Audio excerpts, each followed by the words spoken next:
ang lumot sa... So, nakikita nyo, dito po tayo ngayon sa Dolomite. Ang Dolomite. Ang fairness, bawal lang o yan, ha. Mga people, mga person. Okay, sending the Sunday, Psalm Sunday. Okay. Kilala nyo yan?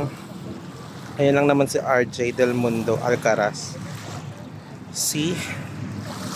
Medyo malinaw naman pala. Oh. Medyo malumot nga lang. Malumot naman. Kanari, ikaw yung vlogger, tanongin mo kasi same question. Guys. Tanongin mo ako, guys. Wala nga ako pang... Huwag mo i-stop. In-stop mo. Yan. Ay, tanong niya. Yung vlogger kanina. Sino ka dyan? Hindi ko tanong niya. Sinong gaganap? Kung papipiliin ka, sinong gaganap na Kibuloy? Si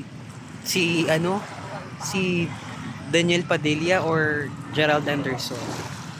Si Gerald. Bakit? Kasi si Gerald, ako bugoy. Ay, ikaw sa nanging ka, pinasi ka.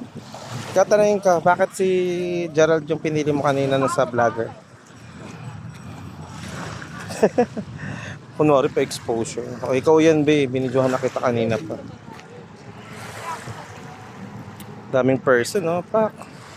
May foreigner pa nga nakahiga. Yun, no? Yung kano. O, tumayo na si kuya. Kasi walang araw sa kanila sa Canada. Canada? Nula ang Canada. Ayan, may mga foreigner po tayo napapansin sa Dolomites. Hindi naman yan buhangin. Bato-bato lang.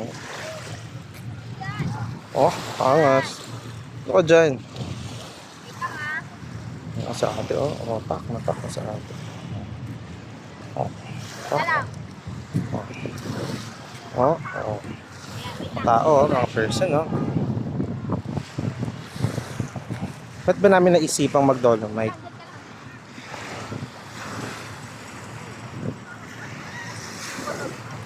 Ito lang yung MOA, oh. Ang mga person. Oh, Korean to for sure. Japanese. Korean, Japanese. Yung mga dadaan dito, be. Annyeonghaseyo. Mga Korean to for sure. Curious din sila kung palinis ba ang Dolomite. Diba? Annyeonghaseyo. Mga Koreano to, be.